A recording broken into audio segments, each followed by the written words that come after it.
walk down to the dock? Sure.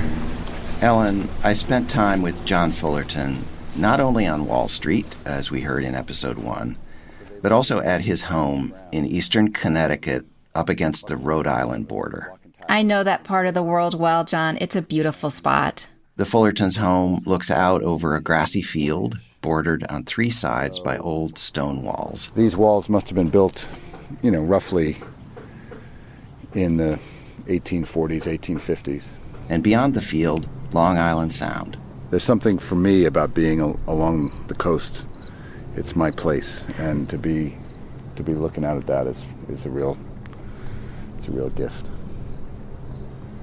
As long as it lasts. Right.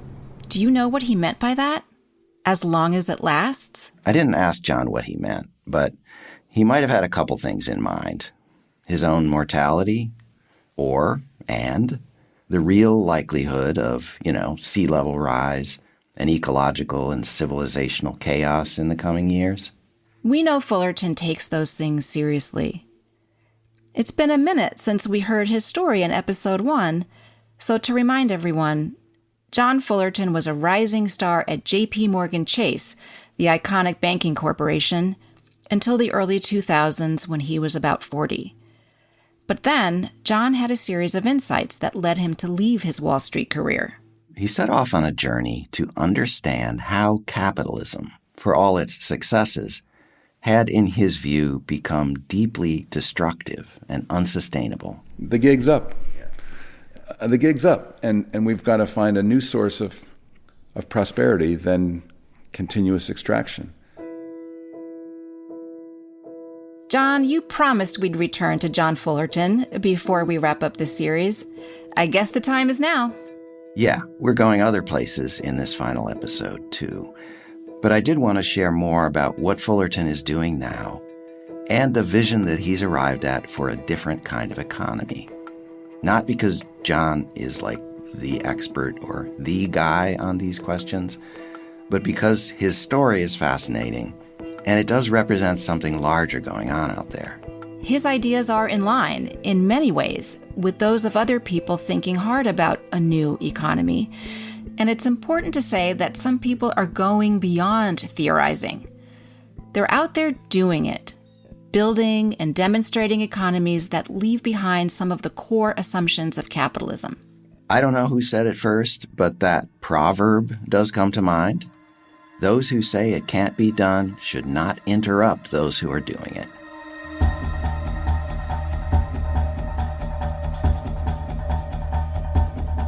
From the Kenan Institute for Ethics at Duke University, this is Scene on Radio, Season 7, Capitalism.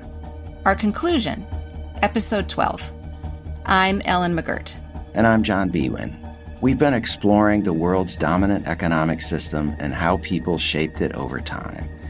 Now the question is what to do, since a growing number of people believe that capitalism, in its current form, is not the solution, but a big part of the problem. In this episode, we meet some folks on a couple of continents who are demonstrating practices that turn the fundamentals of capitalism on their heads, or at least sideways.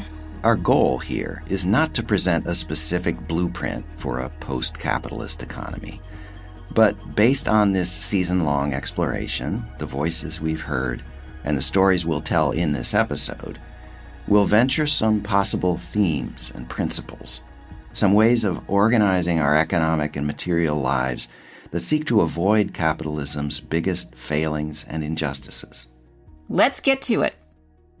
What a welcoming group. I'm always somewhat stunned to see all of the folks that show up for this.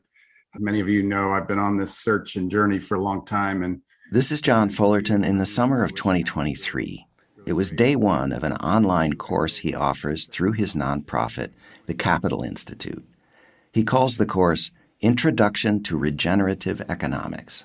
As of the middle of 2024, Fullerton says, more than 1,500 people in 53 countries had been through this course, and another one he offers on regenerative finance. I don't pretend to by any means have the answers, all the answers, but I want to share with you what what I've learned and what many of us are coming to realize at this point. John, I've got to ask you, if Fullerton is promoting an economy that's radically different from capitalism as we know it, why did he name his organization the Capital Institute? Well, I asked him. I've been asked that question more than once. He says he sees his nonprofit as a place to explore the meaning of capital, to critique what happens with financial capital, as we've heard him do, but also to question the very meaning of the word. So now many people talk about multiple capitals: natural capital, social capital, relational capital, spiritual capital, reputational capital, built capital. And so this was sort of a single word placeholder. Okay, so it's another way of raising questions like, what do we really value? And, importantly, what does it mean for an individual or a society to have wealth? So, John, you listened in on Fullerton's 8-week course. I did, and I won't try to do justice to the whole course here, but what John eventually does is to lay out the principles of what he calls regenerative economics. Regenerative economics. Now, if you do an online search for that phrase, you'll find that a number of people use it in roughly similar but slightly different ways. John Fullerton started using the term in 2015 in a paper he wrote on what he called at the time regenerative capitalism. It seems that various people advocating for a new economics have arrived independently at regenerative. So what does it mean to Fullerton? Here he is telling his course participants about what he calls a key premise of regenerative economics. The first is that the human economy is a living system, and we could have a debate about whether that's a valid assumption. I would argue that the human economy is made up of human beings and their tools and technologies, and human beings are living systems. I don't think that's up for debate. And the human economy is embedded in what we now understand is a vast living system called the biosphere or Gaia. The next premise, John says, is that there are patterns and principles in how living systems work. And finally, the third premise, that if we want to sustain ourselves for the long term, we must design our economy to align with natural systems. All right. That is profound and wise, it seems to me.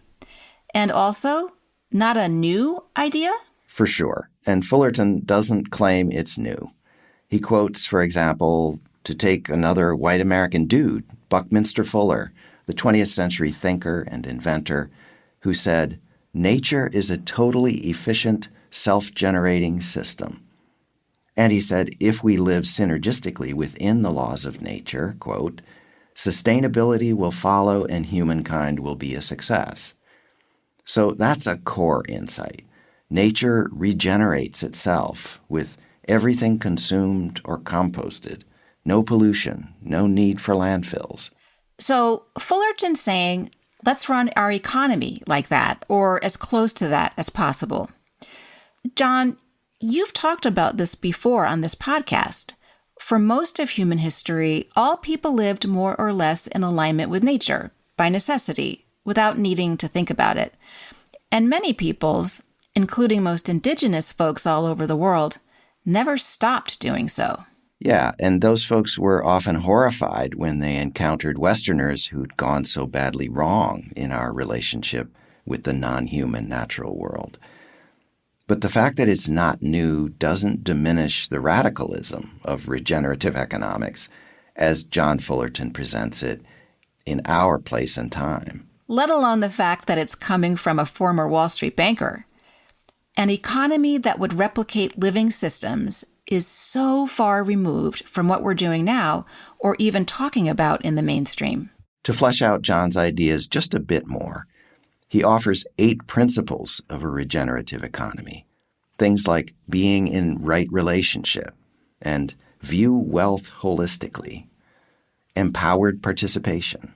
There's that power thing. You know I like to hear that. Other principles, seek balance, honor place and community. Okay, but Fullerton's regenerative economics idea seems pretty abstract, at least based on what you've told us so far. Align the economy with natural systems. What does that look like in the world? So let's start with an example that's easy to understand. Years ago, after he'd left J.P. Morgan, Fullerton became an impact investor, investing in regenerative agriculture or permaculture projects. Got it. Farming in ways that don't pollute, don't deplete the soil, and so on. When I asked John for more examples, here's what he said. And notice that for him, regeneration is not just about the environment. One easy one for everyone to relate to is the farmer's market.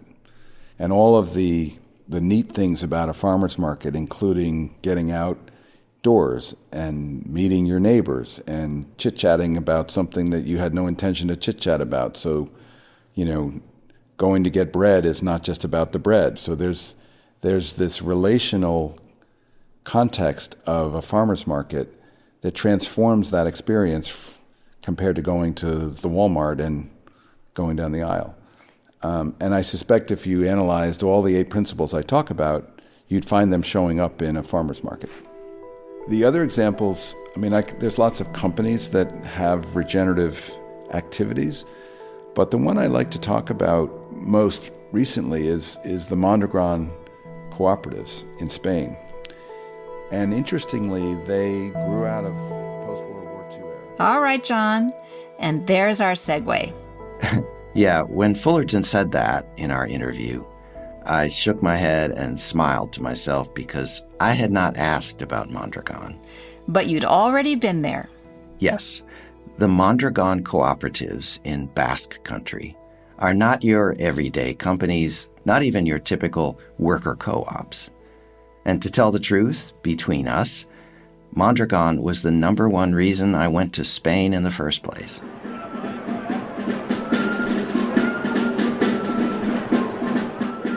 The town has 2 names, Mondragon in Spanish, and in the Basque language, Arrasate. The town of about 20,000 people is nestled in the Basque Mountains, 20 miles from the Atlantic to the north, and 50 miles from the French border. By pure luck, I was there in June, on the day of a festival that happens just once a year.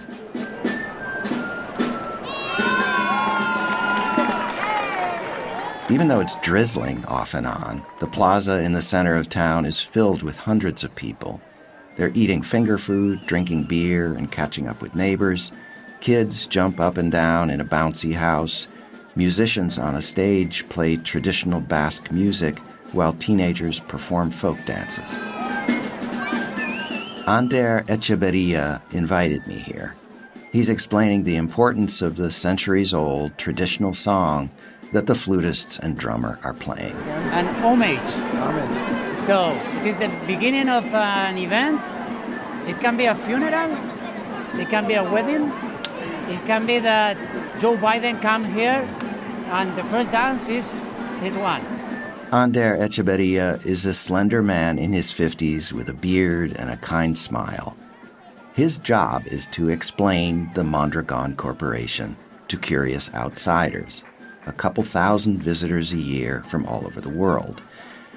This festival might seem unrelated to a group of cooperative companies based in this valley, but it's part of the picture. This is the fiesta of this school. This is the biggest in Spain, but in this town.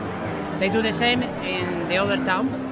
The annual festival is put on by the Arismendi School in Mondragon, which is one of the 80 cooperatives that make up the Mondragon Corporation. The school has more than 3,000 students, from infants and preschoolers to 20-year-olds in vocational programs like information technology. Other cooperatives include a bank, an insurance company, a social services organization, and a university. But most of the co-ops are manufacturing and retail companies.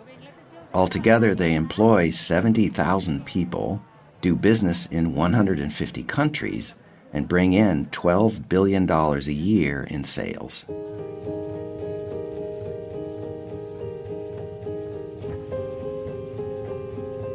The story begins in 1941, here in Arrasate, Mondragon, with the arrival of a 25-year-old Basque man sent by the Catholic Church. a freshly ordained clergyman with a marvelous name. Yes, the priest, Jose Maria Arizmendiarrieta. Aritz, meaning of Arrieta. Mendiarieta. Yes. Something like that. Yes, perfect. I practiced. When Arizmendiarrieta arrived, World War II was on. But even more importantly, in this place, the Spanish Civil War had ended just 2 years before. The dictator, Francisco Franco, ruled Spain. The situation was very difficult here. The town of Mondragon was the town that there were more people killed, not in combat, but because of the bad relation between neighbors. So imagine, before the war, some neighbors, they have bad relation. During the war, they are fighting in different sides. After the war, one of them is going to go to the police station and to say, this person is a communist, and they are going to kill that person. The Franco's regime is going to kill that person. There were many people shot in the town of Mondragon. All of Spain was in an economic crisis, too. Poverty was deep and widespread, though the Mondragon region had an industrial history dating to medieval times, with iron mining and steel making. Arizmendiarrieta was an action man. And at that time, he's going to say, the main problem is that the world is a disaster. The world is in crisis. So he said, we are going to change the world.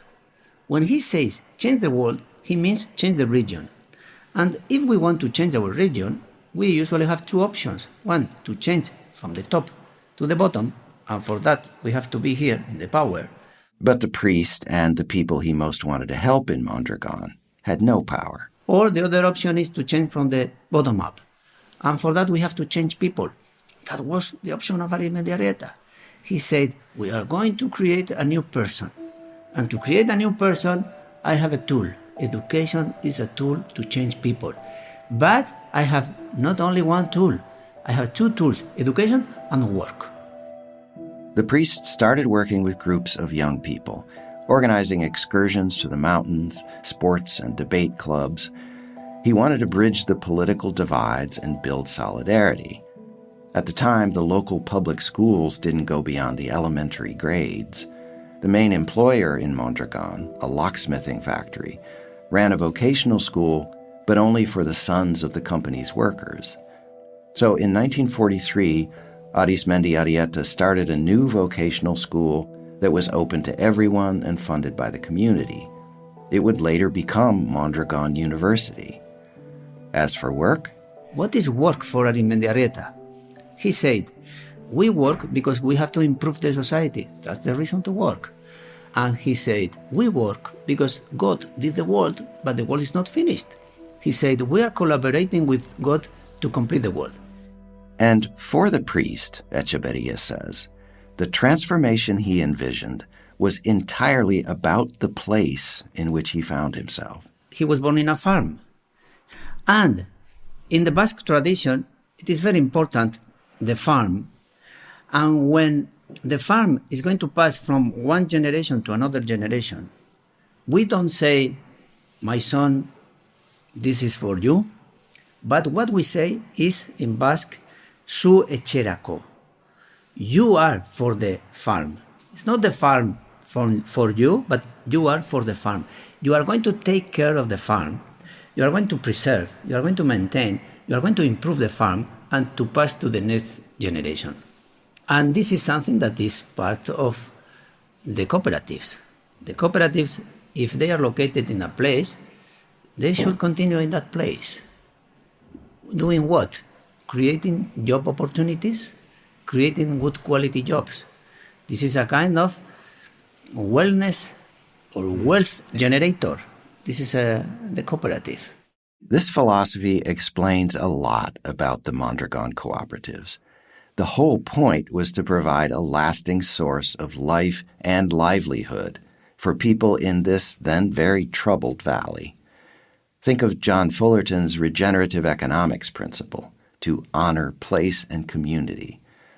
There was a substantial employer in Mondragon in the 1940s and 50s, that locksmithing factory, but Arizmendiarrieta found it lacking. In a conventional company, there are owners, they have all the power, and workers, they have no power.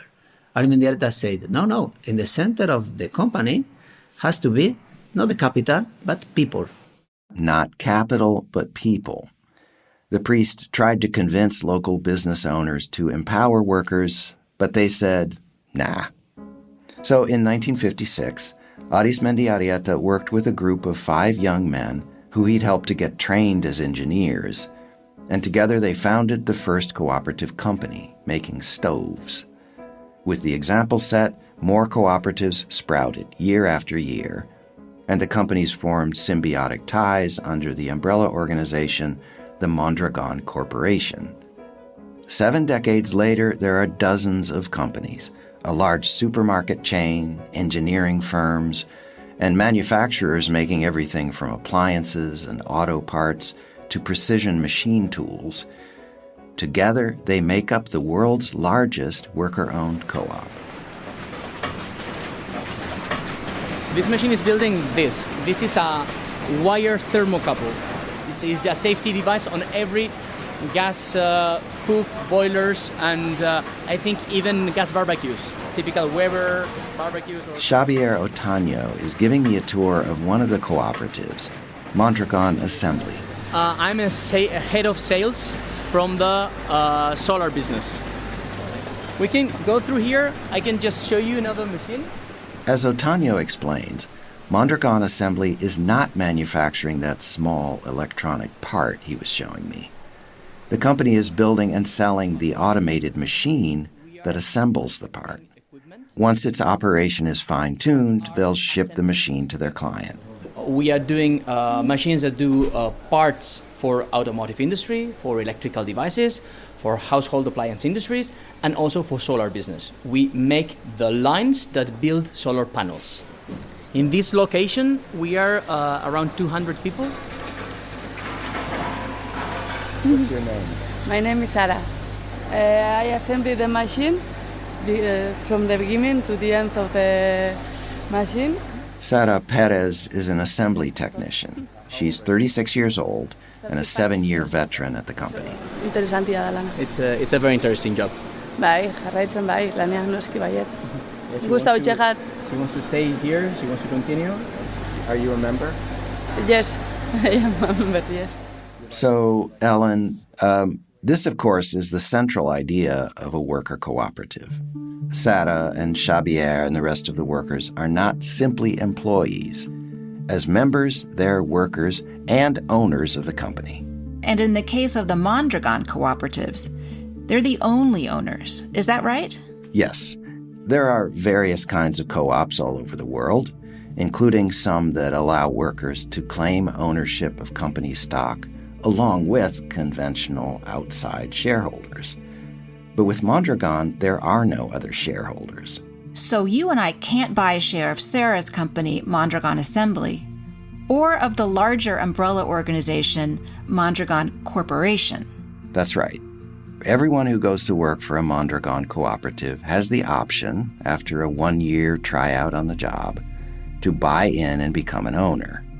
The price to buy in 2024, is about 18,000 euros, $20,000, which the worker can pay over several years out of their paycheck. Do most workers choose to become owners? They do, roughly 80%. And what do they get in return? A few rather big things, I would say. More pay, usually, than if they didn't become members. Compared with most of us out here working as regular employees, they have more say in important company decisions. And this seems to be unique to Mondragon. They have a whole lot more job security. I definitely want to hear about the job security thing, but let's take these one at a time. You said more pay, meaning the worker owners get a share of company profits? Yes. At the end of each fiscal year, each cooperative holds a general assembly, a meeting of all members, from the company's top manager to the newest member earning the minimum salary. It's one person, one vote, top to bottom, and they vote on schemes for dividing up the company's net profit for that year. Ander Echeverria, the Mondragon spokesperson, told me there is a typical breakdown. In most of our cooperatives, they decide to share part of the net profits between workers. More or less 30%. 60% for investments and so on, and 30% for the workers. So 60% of profits will typically be put back into the company. To update technology and whatnot to stay competitive, like any other business. And the share of profits that workers assign to themselves amounts to a bonus. So eventually, if all goes well with my company, I'm going to get back that 18,000 euros I paid to become a member and then some. That's right. But hold on. Anders said 60% plus 30%. That's only 90%. Good catch. What about the other 10%? The cooperatives also invest some of their profits in the community, local nonprofit groups, sports clubs for kids and stuff like that. And they share a portion with the umbrella group for the 80 co-ops, the Mondragon Corporation. And this brings us to additional layers of what folks at Mondragon very openly call solidarity. Okay, you got to explain this. What does the Mondragon Corporation do for its member cooperatives and their workers? It really holds everything together and provides security for people. For one thing, as Anders explains, the corporation supports the cooperatives that had a down year. Cooperatives that earn more money help cooperatives that earn less money. How? With money. Or cooperatives that earn money help cooperatives that lose money. This is something that we do every year. This is called pooling of results. And we are doing this since 1965. The only group of companies that are friends in the world that are doing this. So we go together. This pooling keeps the cooperatives going as companies up to a point. A few Mondragon cooperatives have gone out of business when folks decided they weren't competitive anymore and weren't going to be. So they will put a company to sleep. If that happens, do the workers at that co-op lose their jobs, just like they would with any company? No, they do not. And this is the truly unusual bit. A cooperative actually going under is very rare, but a Mondragon company having to cut its workforce somewhat because business is slow, not so rare. What happens then? If I'm a member of a cooperative and one day there is no work for me, I have the right to work in another cooperative. If there is no work for me in the rest of the cooperatives, I have the right to be trained, to be more employable. And if still there is no work for me in the corporation, I have the right to get an unemployment benefit for maximum 2 years. In our history, no one person has extinguished this 2 years period of unemployment. Wow, he's saying that nobody in the history of Mondragon Corporation, almost 70 years, has been permanently laid off because there wasn't a position for them. That's what he's saying. You can get yourself fired from a Mondragon company if you don't show up for work or can't get along with people. But if you're a worker in good standing and you want to stay employed, they'll find you a position in one of the cooperatives or pay an unemployment benefit until they do. That is really unusual. Worker-owned co-ops have been around in various forms across the world, but I've never heard of a large collective of co-ops where the companies join forces and pool resources to provide security for one another and for their workers. In fact, this is the aspect that most impresses John Fullerton and leads him to call Mondragon a powerful example of regenerative economics. And again, regenerative doesn't just mean protecting or restoring the natural environment. In this case, with its collectivist approach to its worker members, the Mondragon co-ops demonstrate another kind of commitment to taking care of things and people and not throwing them away. That is a far cry from a corporation that treats its workers as a disposable resource to be cut loose the moment they're no longer needed. Here's Anders. Some people say, wow, this is solidarity. And I say, yes, this is solidarity. And at the same time, it's business. Because If I have the opportunity to work in another cooperative, there is no work in my cooperative, and I'm going to work in another cooperative, my talent is not wasted. It's not wasted at home, or it's not going to be used by a competitor. It's going to be used by the corporation, so it is also business. It is always solidarity and business. So what we have in the Mondragon cooperatives is, for one thing, a striking level of workplace democracy. Yes. Now, it is a limited democracy. The cooperatives have managers who make day-to-day decisions. As Ander says, they're not voting every few days on which supplies to order and things like that. But he says it's at the annual General Assembly, which includes all of the cooperative's workers, where the big decisions are made that really affect the workers' lives, especially how pay and profits will be distributed. That's a big deal. And here's another big deal. When workers own the company, that overturns a core feature of the usual capitalist arrangement, where workers are listed on the balance sheet as an expense, alongside other expenses like equipment and the electric bill. And the people making decisions about that line item, whether to cut workers and how much to pay them, are the owners, or people reporting directly to the owners. But in a cooperative, the workers are the owners with a vote on those decisions that affect them. And in the case of Mondragon, as we've said, there are no shareholders who are not workers at the companies. Which is huge. If I own shares in a typical capitalist corporation, I get more money, more profit if the workers are paid less and if there are fewer of them.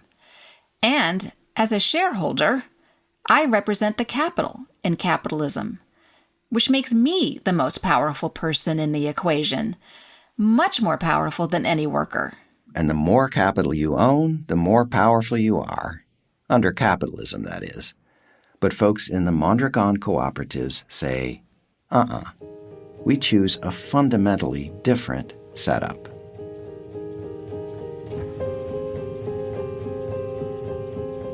One more aspect of that different setup, the salary limit. Last time we heard about Triodos Bank, where the highest paid worker in the company makes just 9 times the lowest paid employee. Well, at Mondragon, the maximum ratio is 6-to-1. Now, the minimum salary at Mondragon cooperatives, which is voted on by the workers, is currently 18,000 euros, about $20,000. So, by my math, that means no one in the whole company of 70,000 people is making more than 120K. My math comes out the same. The cost of living around Mondragon is fairly low. You can rent a decent apartment there for $300 or $400 a month. But still, 6-to-1. Again, compared to the typical executive pay in big U.S. companies right now, which is closer to 300 times the salary of the average employee. Ander Echeverria says as a result of this, the region around Mondragon, where the cooperatives are located in several towns, has the lowest income inequality in Spain. This is another reflection of the high value the community places on solidarity. And Ander says it gives him a good feeling. I have another feeling. I'm not working for a conventional company CEO or owner that has 4 mansions, 10 luxury cars, and every 3 months goes to Bahamas for holiday. I'm not working for that person. I'm working for me, for my colleagues, and for the region, and this is something that makes me happy. It's really a different world, isn't it, than the one most of us live in? But that brings up a question. What kind of challenges do folks at Mondragon face in doing business the way they do it in a world dominated by conventional capitalism? They must have to make some compromises. They do. The big one, and this does bring some criticism even from some people who really admire the Mondragon model, is this. Some of the Mondragon cooperatives have subsidiaries in other countries, in places like Germany and the United States, but also in low-wage countries like Mexico and China.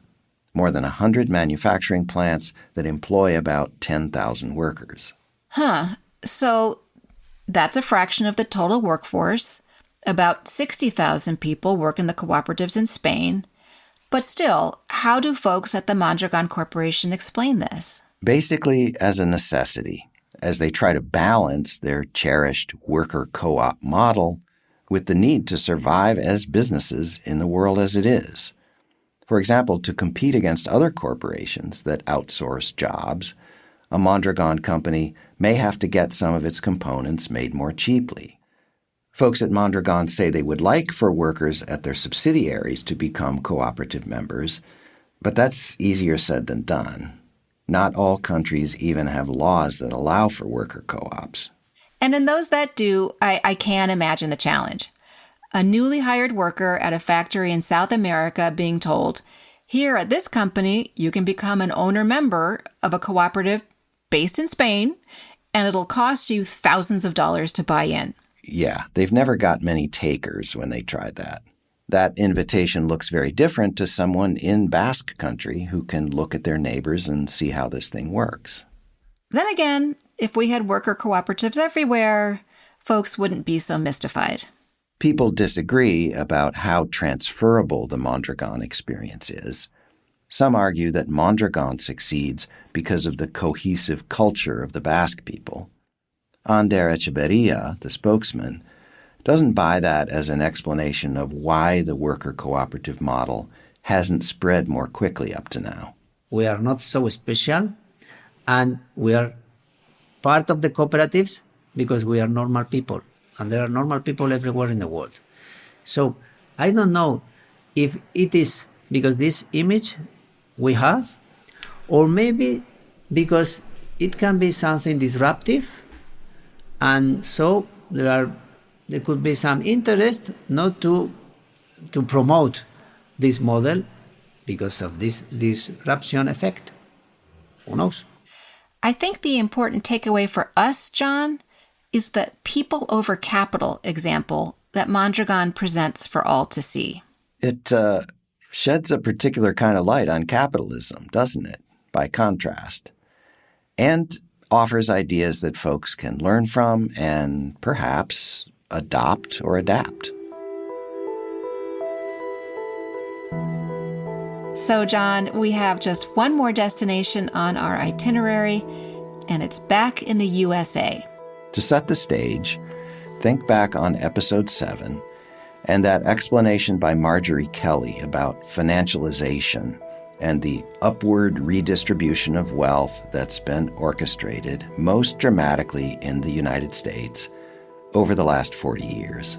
Where you now have these giant mountains of financial assets held and controlled by the richest 1% or 0.1%.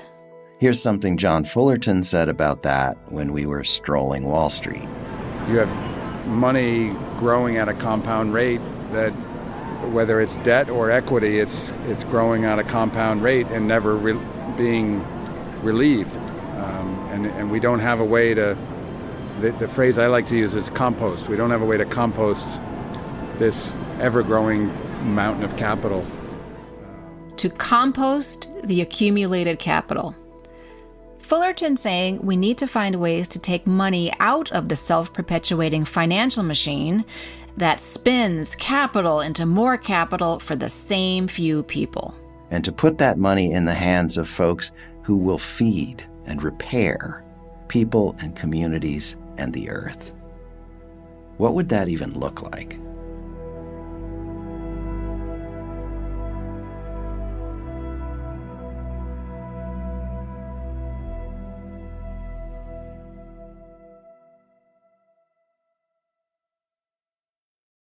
John. Ellen. Tell the people where we are. We're having a great day. We are, well, first of all, it's nice to be in the same place at the same time for a change. And we are in San Francisco, California. We're standing at the base of the Coit Tower, which is this lovely elevated spot overlooking San Francisco Bay. beautiful late summer day. We've got on this side where we're looking, the Bay Bridge. There are some sailboats out there. And I'm struck by the fact that we opened this series on Wall Street, and now at the other end of the U.S., some 2,500 miles away, we're overlooking another, more recent capitalist power center, San Francisco Bay. With Silicon Valley listeners, I am pointing south, just a few miles over there. I can't see it, but boy, we can feel it. In between, we've been to medieval Britain. We've gazed up at the Columbus Monument in Barcelona. We traced the stunning rise and then the curdling, you might say, of capitalism American style. It's kind of intense to stand here now and look over this scene, this beautiful scene, this complex scene. It's all the product of the story we've been telling in so many different ways. Starting with the very presence in this place of people who look like me. And like me. All of these riches that we're gazing at, the office buildings and the wildly expensive houses that San Francisco is famous for. But then on the other hand, lots of folks living on the street, and they are part of the picture too. Exactly. It's kind of staggering to imagine what this corner of the world looked like just a few short 100 years ago, before capitalism took root here, before it was called San Francisco or California. When it was simply the home of the Lishan, the Ohlone, Miwok, and other tribal peoples around the bay. So welcome everybody. We're on the MG and Segorite land in the East Bay Hills, and it's like I like to call it a tale of two slopes here. So we have like this big forested slope, and the site boundary goes up to there, and then the big open, more grassland oak savanna slope. And we met up in the hills just outside of Oakland with a small group of people representing a cluster of organizations. Yeah, care family. Watch out for the coyote poop. They're very active. You could say these folks have joined forces to compost some capital, and as they would say, to liberate some land. And this area was a logging town in the 1860s, so all the old growth here were like cut down in a matter of like 6 years. Leading us on this walk is Desiree Fontenot, co-director of Movement Generation Justice and Ecology Project. Movement Generation, the MG Desiree referred to, is a grassroots group based in the Bay Area that works to promote a just transition from an extractive economy to what it calls a living, or, yes, regenerative economy. The property we're on is 43 acres of hilly land, much of it wooded. It was in a Homestead Act for like over 100 years, which is like the legacy of land theft of, hey, 1860s, give white settlers land to settle west. And it was one of the few sites still in that relationship with the former owners. Movement Generation and its collaborators bought the land in 2022 and gifted it to Segora Te, a Bay Area land trust led by Indigenous women. Segora Te works to return land to the control and stewardship of Indigenous people. Segora Te and Movement Generation had formed a relationship and found they shared common goals. MG was looking for a site in the East Bay from which to do its work. Folks at Segora Te heard this land in the hills was available and told Movement Generation about it, explains Corina Gould. She's co-founder and co-director of Segora Te and tribal chair of the Confederated Villages of Lishan Nation. And they went and looked at it, and they thought it was a great piece of land, and they asked if we wanted to partner with it, that they would do the heavy lifting of raising the funds, and that we would get the title deed, and that they would do the work that they wanted to do on it. And how do we create that relationship? So the property in the hills, which has several buildings on it, is now the home of Movement Generation Justice and Ecology Project. And for the long term, it belongs to the Segora Te Land Trust to care for as the Lishan people see fit. For the folks who pulled off this acquisition, it's an example of rematriation, returning stolen land to Indigenous sovereignty. The word rematriation is adapted from repatriation. Folks at Segura Te say it honors indigenous matrilineal traditions while rejecting patriarchal violence and domination. But we haven't told the whole story about this land purchase, and this is where the composting of capital comes in. The price to buy this land from the white family that owned it was $2.8 million. That's not the sort of money that small grassroots groups like Movement Generation and Segura Te have lying around. Enter the Catali Foundation and its main founder and funder, who was also with us in the East Bay Hills that day. Hi, my name is Regan Pritzker. I'm an elementary school teacher who now works in philanthropy, was born into a family with inherited wealth. Regan, who is in her 50s, is part of that Pritzker family. Her cousin, J.B. Pritzker, is the billionaire governor of Illinois.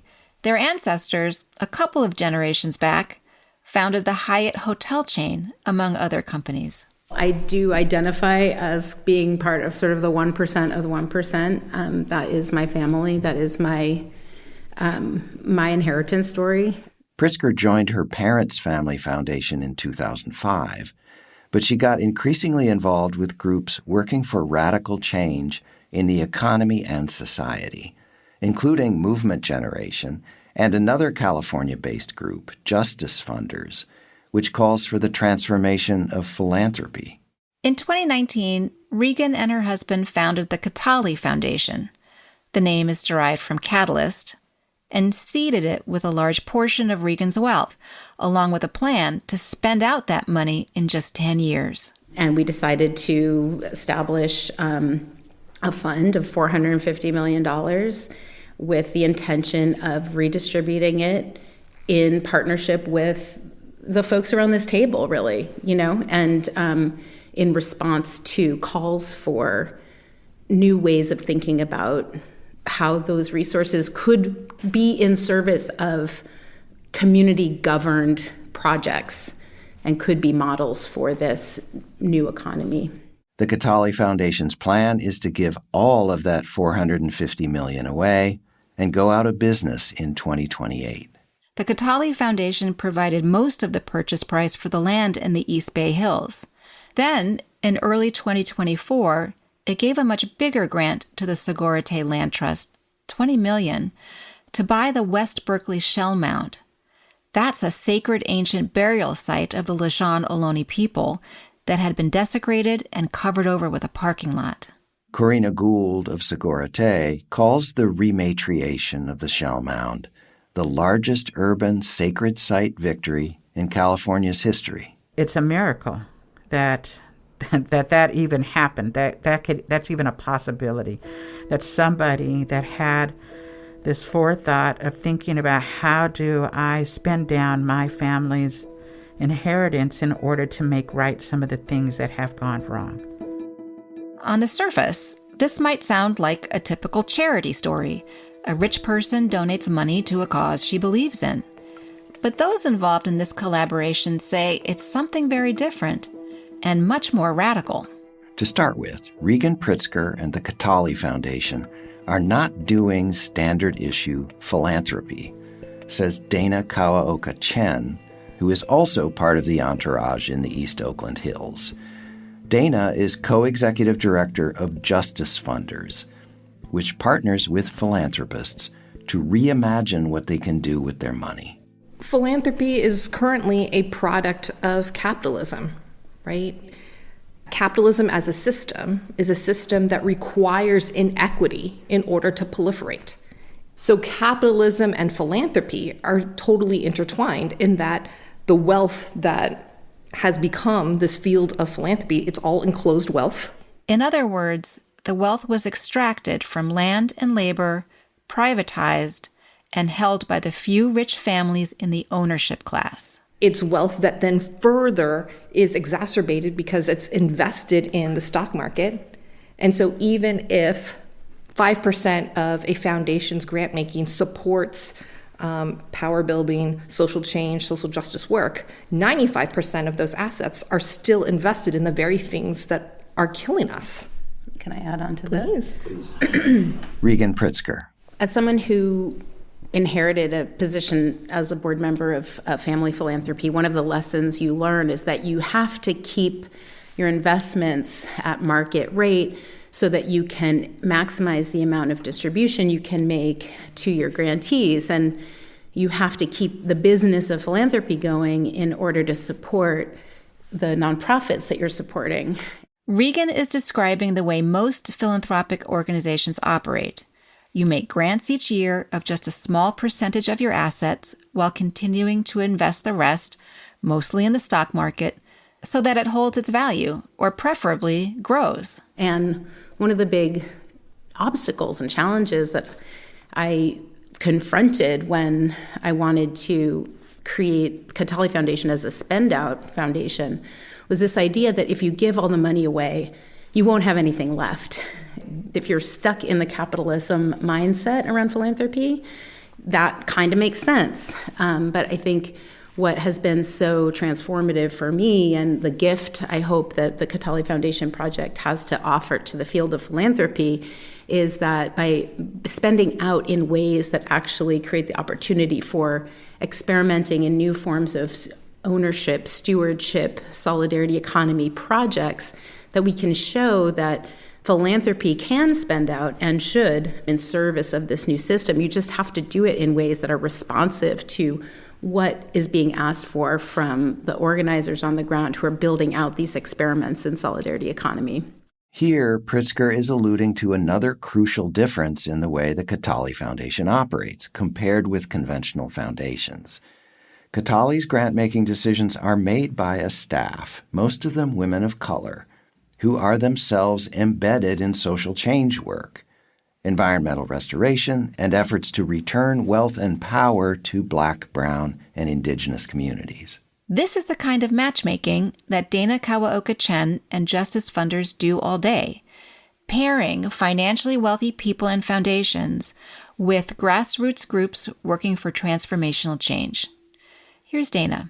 So how do we use this perch that we've built through this organization that straddles both the work that is being done in community and the work that we have access to in philanthropy, and actually organize resources to be redistributed back to the communities from where it was stolen, from where it was extracted and exploited from, and think about how we're doing so in right relationship so that we can actually build the infrastructure for a system, a regenerative system, a solidarity system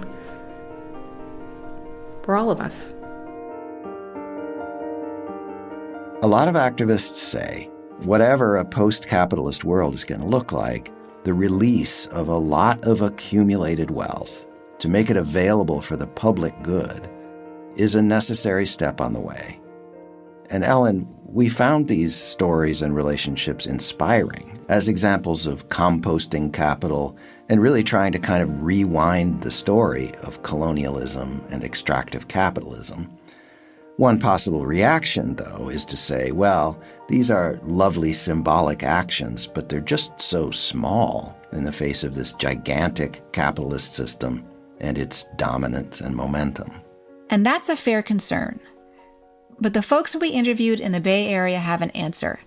Mateo Nube, a co-director of Movement Generation, says just because the challenge is huge, that doesn't mean each response needs to be. We are envisioning a world where there are 1,000 or 5,000 land rematriation projects happening within reach of each other. We need visionary projects working together in concert that are oppositional to the dominant economy that is killing us all. But it's part of a bigger strategy where folks are thinking, okay, when the time is ripe, we are going to position ourselves to make this happen again and again and again until the cultural shift is really being felt all around us.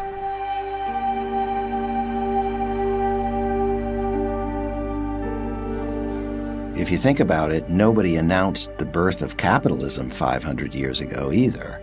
People just started doing it. That's probably how the next paradigm shift will happen too, or is happening. Now, there is an important difference that we can't gloss over. The instigators of capitalism were the aristocracy, people with the power to create monopolistic corporations, launch voyages of colonial conquest, and order the enclosure of common lands. And still today, people who own things, especially financial capital, have wildly disproportionate power. And it's often people with the least power who are trying to create alternative economies.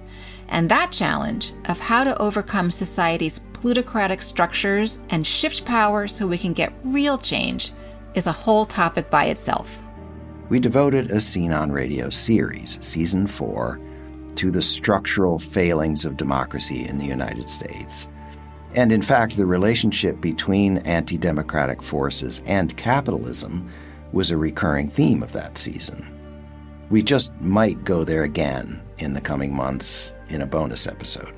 But before we wrap this up, let's say a few more words about a post-capitalist economy and what it could look like, based on what we've heard and the places we've gone. We said we weren't going to try to lay out a blueprint because there isn't one. Remember what John Fullerton said in episode 1. Certainly by 2050, we will refer to this period as something different than the modern age. And I don't think anyone can possibly have any confidence to know what that's going to look like. But there are some things we can say in broad strokes. Fullerton himself, as we said, lays out principles for what he calls a regenerative economy. Many of those principles are consistent with ideas advanced by other economic reformers, and for that matter, they align with values long shared by most cultures and spiritual traditions. To our jaded modern ears, the core idea in Fullerton's regenerative economics, align with natural systems, can sound abstract and even woo-woo, but it doesn't have to be. To start with, right now, shouldn't everyone who runs a company or an organization and every investor be asking themselves, what am I doing to get us to net zero greenhouse gas emissions as soon as humanly possible, whatever it takes? Want another real-world example? Take the difference between a coal-fired power plant spewing carbon at one extreme and, on the other, a solar farm that's also a prairie restoration project with wild plants around the solar panels providing habitat for birds, butterflies, and bees, and goats or sheep keeping the plant growth in check instead of lawnmowers. It seems like a lot of the takeaways from this season can be expressed as things we need to stop doing, whatever we call what comes next, and whether or not capitalism is still part of the mix. Things like gross extraction and exploitation of land and labor. We need to end what author Marjorie Kelly calls wealth supremacy and the damage done by profit maximization. And we need to structure things so power is shared more equally, so people can be in right relationship.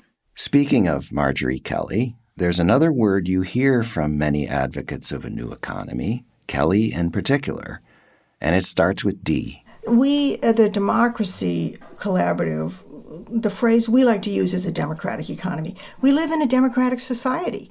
We need a democratic economy. Kelly spent decades as a business journalist, promoting a more ethical brand of capitalism, until she concluded that the system is inherently and hopelessly extractive and exploitative. I would definitely say I'm anti-capitalist. She argues, by the way, that democratic economics, small d, of course, is a bigger and more contemporary idea than socialism. I admire socialism. I think there's a lot there that we need. But I reject the idea that our choices are binary, that it's either capitalism or socialism. So what does Marjorie mean by a democratic economy? You know, it's broadly consistent, I would say, with what John Fullerton and other folks mean by a regenerative economy. A democratic economy is designed for people and planet to flourish. That's what its purpose is. But Marjorie puts more emphasis on questions of power and ownership.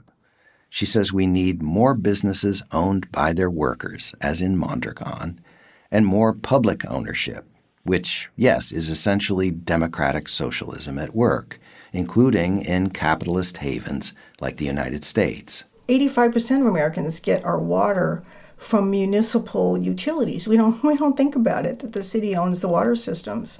And it's been shown that you get better service and lower cost. But I'll tell you, hedge funds are out there right now trying to buy water systems and water rights because they're becoming scarce and there's going to be money to be made.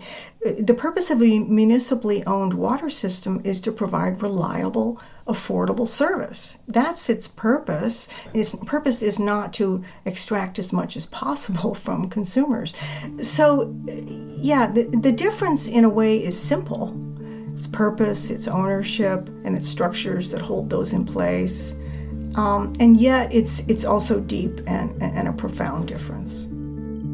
You know, John, people are smart and creative and resilient, especially when we work together.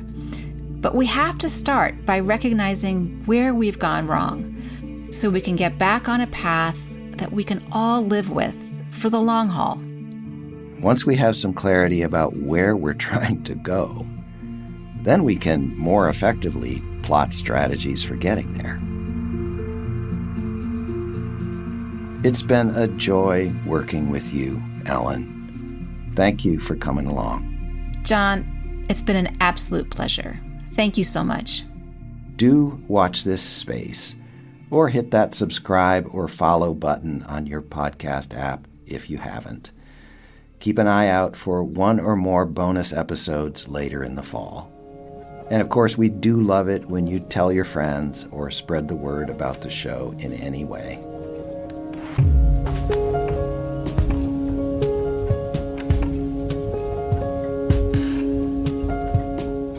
This episode was made by me with Ellen McGirt and our story editor, Loretta Williams.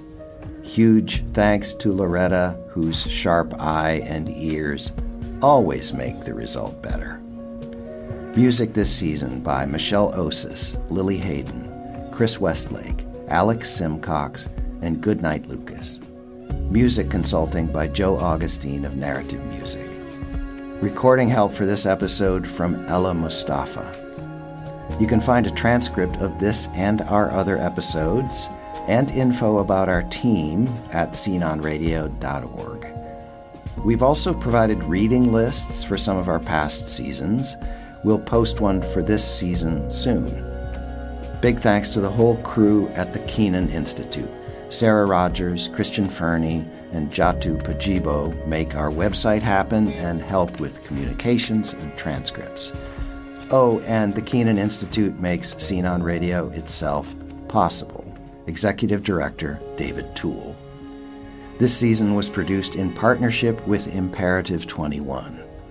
A big shout out to our friends at PRX.